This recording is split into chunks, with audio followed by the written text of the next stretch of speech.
మీ business ఏదైనా మీ ఊర్లో promotion చేయాలంటే అది సుమన్ టీవీతోనే సాధ్యం. ఇప్పుడే సంప్రదించండి. నమస్తే, welcome to Suman TV. Nizamabad జిల్లా వ్యాప్తంగా దొంగతనాలు రోజు రోజుకి పెరిగిపోతూనే ఉన్నాయి. మొన్న ముబారక్ నగర్లో 3 ఇన్సిడెంట్లు జరిగాయి.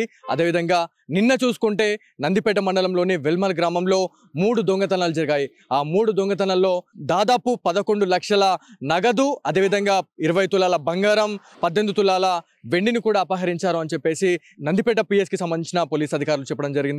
సో ఒక సిమీ ఫకీలో ఇలాంటి దొంగతనాలు జరగడం పట్ల స్థానికంగా చాలా మంది భయపడుతున్న సిచ్యువేషన్ అయితే ఉంది. ప్రజల కంటికి మీద కునుకు లేకుండా చేస్తున్నారు.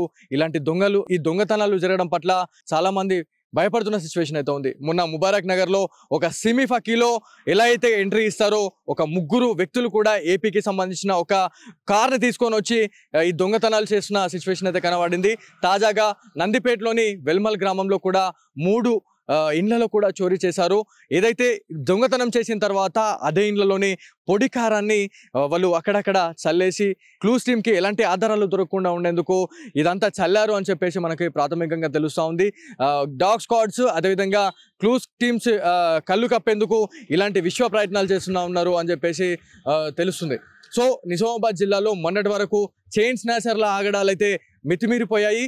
సో ఇలాంటి దొంగతనాలు రోజు రోజుకి పెరిగిపోవడం పట్ల చాలా మంది ఆవేదన వ్యక్తం చేస్తున్న సిచ్యువేషన్ అవుతుంది. సో రాత్రిల్లో సరైన పెట్రోలింగ్ వ్యవస్థ లేకపోవడం వల్లే ఇలాంటి దొంగతనాలు జరుగుతున్నాయని చెప్పేసి వాళ్ళు ఆవేదన వ్యక్తం చేస్తూ ఉన్నారు. గ్రామాలలో పెట్రోలింగ్ నిర్వహించాలి అని చెప్పేసి గ్రామ ప్రజలు చెప్తా ఉన్నారు. సో నిజామాబాద్ జిల్లా వ్యాప్తంగా ప్రతి ఏరియాలో కూడా ఆలయాలు, అదేవిధంగా ఎక్కడ ఎవరు లేని చోట్లను ఎంచుకొని ఏదైతే ఏటీఎంస్ను కూడా దొంగతనాలు చేసిన సిచ్యువేషన్ అయితే ఉంది. ఓవరాల్గా నిజామాబాద్ జిల్లాలో దొంగతనాలు పూర్తిగా పెరిగిపోయినాయని చెప్పేసి మనకి ప్రాథమికంగా వస్తున్న సమాచారం.